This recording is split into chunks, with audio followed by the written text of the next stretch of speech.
तरीके से अपने बात को मनवाने के लिए गए हुए थे। बताइए कि लोकतंत्र में ये कहां तक जायज बात है, क्या ये सही बात है? आप बताइए कि 4.5 लाख स्टूडेंट का फैमिली कितना होगा? एक भी वोट नहीं जाएगा नीतीश कुमार को। जेंट्स कांस्टेबल के द्वारा लड़कियों को पीटा गया है, तो तानाशाही रवैया से जल्दी ही पीछे हटे, नहीं तो बहुत गलत होगा ये। लाठीचार्ज के बाद बीपीएससी अभ्यर्थी भारी गुस्से में हैं और कहा है कि नीतीश को गद्दी से उखाड़कर उतारकर फेंक देंगे। नमस्कार, दर्शन न्यूज में आपका स्वागत है। मैं हूं अनुराग। लाठीचार्ज के बाद बीपीएससी अभ्यर्थी पूरा गर्म हैं और कह रहे हैं कि इस बार नीतीश कुमार को सीएम की कुर्सी से गद्दी से उतार कर फेंक देंगे।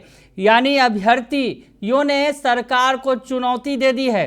कह दिया है कि सरकार जो कुछ कर रही है, जिस तरह से अभ्यर्थियों पर लाठियां चटका रही है, बिल्कुल जिस तरह का जो व्यवहार किया जा रहा है अभ्यर्थियों के साथ, वो किसी तरह से भी नाकाबिले बर्दाश्त है। तो अभ्यर्थी क्या कर रहे हैं, सबसे पहले उनका बयान सुनवाते हैं कि अभ्यर्थी जो लाठीचार्ज के बाद जिस तरह से गुस्से में है, उनका गुस्सा साफ तौर पर दिख रहा है और कह रहे हैं कि सरकार जो कुछ कर रही है अभ्यर्थियों के साथ, बिल्कुल तुगलकशाही, तानाशाही कर रही है और ये हम बर्दाश्त नहीं करेंगे। सुन लीजिए अभ्यर्थी क्या कुछ कह रहे हैं। मिटा देंगे, लड़ेंगे जाके वहाँ पे।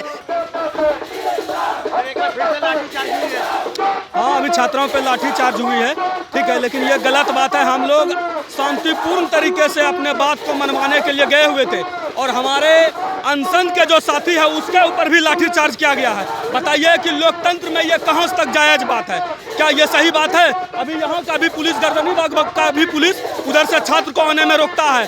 जब हम लोग शांतिपूर्ण तरीके से, जब हम लोग किसी को कोई नुकसान नहीं पहुंचा रहे हैं और हम लोग शांतिपूर्ण तरीके से अपना मांग रहे हैं, आमरण अनशन करके, उसके बाद भी पुलिस के द्वारा लाठीचार्ज बार बार किया जाता है। क्या ये सही बात है? अभी 2025 में इलेक्शन है और इसका जवाब हम लोग खूब अच्छा से देना जानते हैं। 4.5 लाख स्टूडेंट है ना, अब बताइए कि 4.5 लाख स्टूडेंट का फैमिली कितना होगा?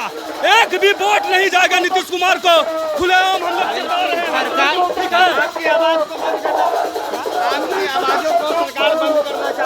हाँ सर, ये प्री प्लान था। दे वे आर नॉट वायलेटिंग एनी। हाँ वो हाँ देखिए, ये सर प्री प्लान था।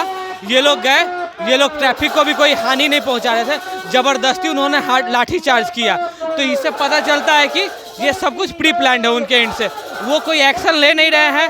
आखिर हमारी क्या एक सिंपल सी डिमांड है, अगर उनका डी एग्जाम ले लो तो हमारा भी लो, क्योंकि उनको 1 महीने का एक्स्ट्रा टाइम मिल रहा है। हम लोग अब रोड पे उतरेंगे। ये घटना है बहुत शर्मनाक कि जेंट्स कांस्टेबल के द्वारा लड़कियों को पीटा गया है। पर बैठे हमारे दोस्त को पीटा गया है लाठी से। ये बिल्कुल बर्दाश्त नहीं है। बीपीएससी अपने तानाशाही रवैया से जल्दी ही पीछे हटे, नहीं तो बहुत गलत होगा ये।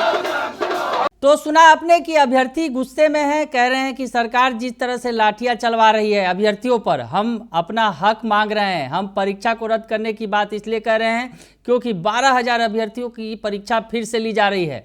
नॉर्मलाइजेशन का विरोध हुआ था और जिस तरह से नॉर्मलाइजेशन की प्रक्रिया पर बीपीएससी ने सफाई दी थी और कहा था कि हम नॉर्मलाइजेशन की प्रक्रिया नहीं अपनाएंगे, लेकिन जिस तरह से फिर से 12,000 अभ्यर्थियों की परीक्षा फिर से ली जाएगी, तो ऐसे में ये तो नॉर्मलाइजेशन नहीं होगा तो और क्या होगा।